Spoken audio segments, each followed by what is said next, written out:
Hola gente bonita, yo soy Lore del Sistema Longsol y este es nuestro canal para hablar de trastornos disociativos y soy una intensa, no los voy a aburrir diciéndoles, contándoles por qué me está costando trabajo terminar videos, porque quiero meter toda la info disponible y cada vez encuentro más. Entonces tengo de reto hacer videos con escaleta en lugar de un video completo, aclarar conceptos, ideas erróneas de la forma más sencilla que pueda, tratando de recuperar mi habilidad para sintetizar temas absurdamente complejos. Hoy les quiero aclarar el concepto de término ahí que me incomoda un poco, TID con forma de posesión o forma de no posesión. ¿Por qué está en el DSM y el manual de Merck? Otro manual no tan conocido, pero es otro manual. ¿Por qué no lo usamos en este canal? ¿Por qué mucha gente no lo usa? Sin meterme a toda la discusión, porque de todas maneras es una discusión bastante grande, la de los conceptos culturales. Voy a dejarles algunos videos relacionados a esto que estoy diciendo. Hemos hablado de los criterios del TID. No está asociado a prácticas culturales, al menos no tanto, y voy a explicar un poquito de eso. Entonces, ¿qué significa este término? Resulta que David Spiegel, un académico muy conocido en trauma y disociación, que casi el único que usa este término, ha sido el editor de los últimos DSM, maneja el manual de Merck de los trastornos disociativos, y además David Spiegel y colaboradores hicieron varias propuestas, obviamente fundamentadas, sobre algunos cambios que iban a suceder entre el DSM-4 y el DSM-5. Tenemos también un video hablando sobre los cambios básicamente de nombre del trastorno de personalidad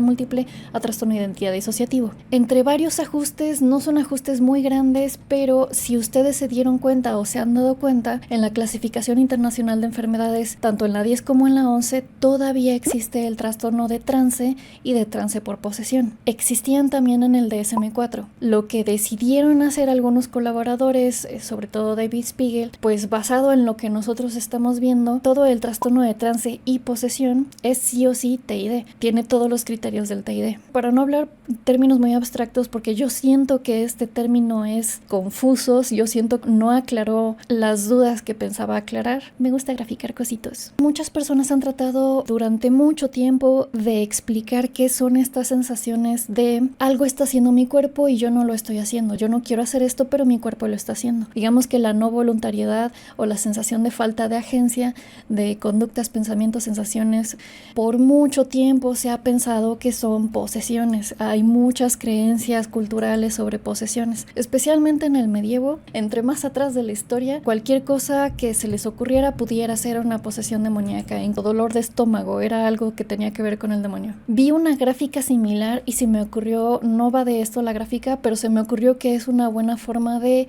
diferenciar entre interpretaciones, explicaciones, cómo nos explicamos un fenómeno. Digamos que aquí forzosamente estamos hablando de fenómenos disociativos. Digo, hay otras cosas que pudieran pensar que es una posesión, ¿no? Les digo, incluso una emoción. Detalle que yo estoy tratando de entender, de estudiar cómo le hacemos para no ser colonialistas respecto a las culturas, las ideas culturales, cómo están expresando su propio dolor o sus propias, pues, experiencias. Síndromes culturales que ustedes pueden incluso ver en el DSM. Me voy a centrar en un video en algún punto, ya que lo estudio, porque los síndromes culturales relacionados a la disociación son un montón.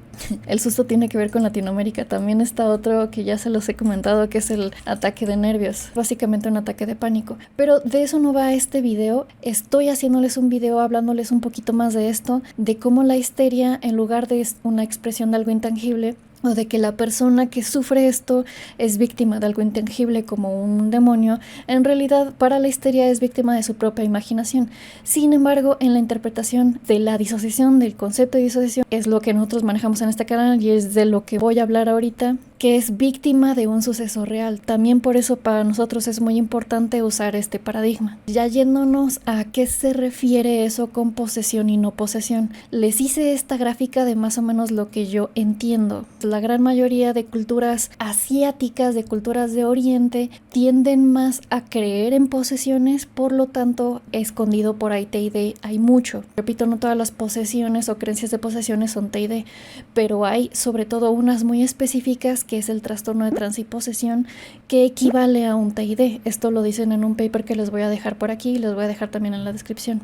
El trastorno de trance y posesión se está entendiendo que más bien es un TID, un subtipo pues del TID. Para no hacerlos demasiado bolas, la gran diferencia es que la forma de posesión es una presentación muy abierta y literalmente usan una expresión así como en tu cara hacen un switch y tú ves la diferencia de identidades, como son aceptadas las creencias de posesiones, la explicación que se da a la persona o que le da pues la comunidad a esta persona que tiene cambios muy evidentes, está poseído por el difunto esposo, por los antepasados, por el espíritu del perro. Es importante que la gente tenga en cuenta, hay un mito de que el TID no existe porque es culturalmente adaptativo.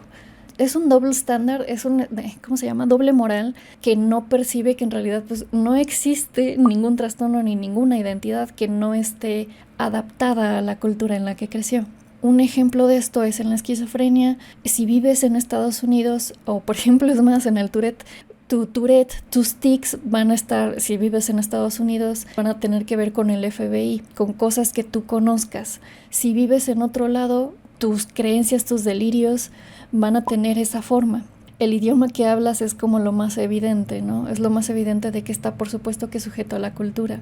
En la depresión, por ejemplo, algunas personas con depresión, en algunas sociedades en donde se trabaja demasiado, pues es difícil que una persona con depresión definitivamente no trabaje. Por ejemplo, estamos hablando de Japón.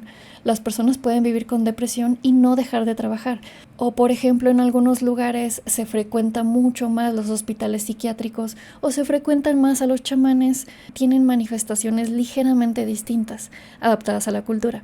El asunto con la posesión, y esto, si se quedan con algo del video, que sea con esto, yo lo que quiero rescatar del término de posesión no es en el sentido de un espíritu, sino más bien en el sentido de posesión de yo poseo esta tacita. Más en ese verbo, más en la sensación de yo no poseo, yo no soy dueño de las acciones que está haciendo mi cuerpo. No siento que yo lo esté haciendo, que es básicamente disociación. Yo no siento que sea yo el que está haciendo esto. Para mí hay que rescatar más ese término de posesión. Y es justamente eso lo que hace que inmediatamente las personas que no tienen idea de la disociación, que esto se puede llamar disociación, pues ¿qué van a pensar? Van a pensar en espíritus.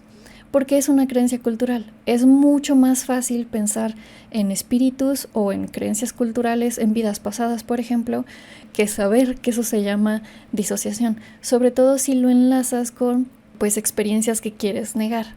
Por ejemplo, trauma, dolor que quieres negar. Entonces lo que dicen estos autores es, pues si hay experiencias disociativas asociadas a posesiones no patológicas, por ejemplo, no sé si han visto esos videos, ya se los he comentado, el cura le pone la mano y la persona ahí como que se desmaya. Esa es una expresión disociativa cultural no patológica, no necesariamente. A menos si ese desmayo, ese convulsionar en una misa, eso que se supone, se cree que eso es lo que tienes que hacer, cuando esas experiencias van más allá a lo que esa cultura está acostumbrada o espera, que sucede fuera de misa o no deja de suceder, ya hicieron 3 exorcismos y la persona cada vez está peor, ahí decimos, esta posesión patológica, más que posesión patológica, es trastorno disociativo, un trastorno de trance y posesión específicamente, si lo queremos describir así, entra en la categoría de trastorno de identidad disociativo. Es lo que decidieron hacer sobre todo David Spiegel. Ahora, los motivos de por qué en este canal no lo usamos, definitivamente sí refuerza el estigma, el concepto erróneo de que de verdad existen las posesiones. Digo, no me quiero ver demasiado colonialista, pero si creemos en posesiones, no podemos entender que es un trastorno disociativo detonado por trauma. Está en varios papers relacionados, sí reportan haber sido víctimas de mucho maltrato. Les recuerdo el caso de la monja dominica Jane Ferry, que ella creía estar siendo poseída por demonios, pero en realidad sí tenía partes disociativas. Y de hecho, una de esas partes que la poseían era María Magdalena, que ella le ayudaba justamente a sanar lo que le había pasado, tan así de que se convirtió en una activista que hablaba sobre abuso en la infancia.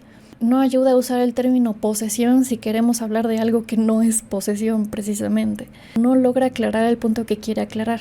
Es extraño porque el criterio básicamente dice, el TID no va conforme a las creencias culturales de posesión y sin embargo te pone despuesito, pues en algunas culturas se dice que es posesión e incluso hay algunas personas que han adaptado su TID para que sea aceptado por la cultura en una creencia de que en realidad son mediums, por ejemplo, o que son vidas pasadas y adaptaron su TID a eso y sin embargo ocultan cosas que duelen, ahorita lo voy a mencionar.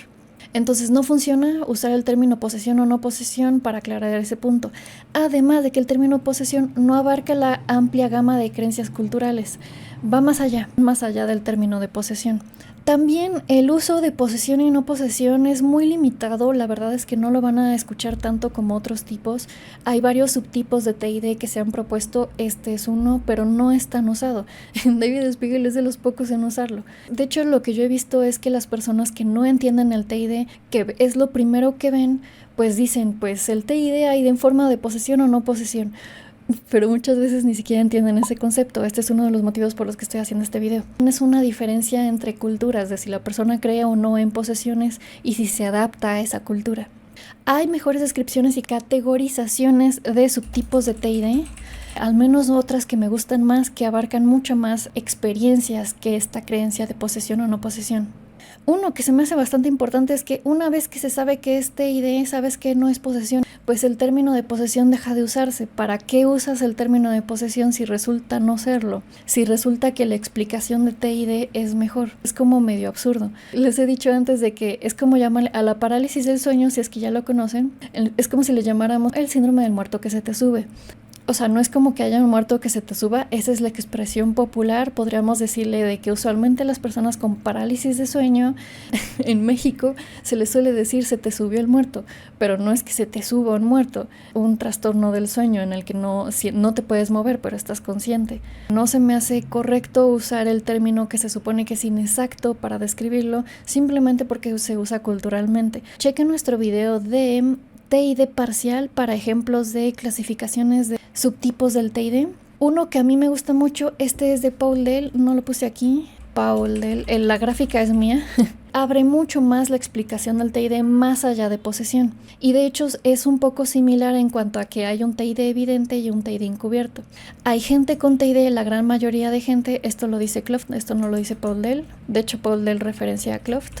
La gran mayoría de personas con TID cubren sus síntomas, se esconden, porque en general no es aceptada esta visión, pues tal vez de que se pudiera parecer una posesión, aunque no todas las personas explican un TID evidente como posesión. Por eso prefiero justamente este término. Bueno, estos términos, overt, covert y subtle DID. El TID parcial lo explica como sí es un TID menos severo. En el TID encubierto sigue siendo TID, pero la persona tiene suficiente conciencia, incluyendo los alters, tienen suficiente conciencia de los cambios que pueden, por ejemplo, estos son los alters que simulan ser el host. Es la mayoría de los casos. O son los alters que simulan que no tienen amnesia. O que no dicen, no mencionan que algo les está pasando. La gran mayoría de personas sí esconden su dolor, sí esconden que algo les está pasando y les cuesta mucho trabajo pedir ayuda. Aquí no significa que necesariamente sepan pedir ayuda, pero al menos les cuesta más trabajo esconderlo, no logran esconderlo o no les interesa. A algunos alters no les interesa. En mi caso fue Alexia la que no le interesaba, pero en general yo entro dentro del TID encubierto.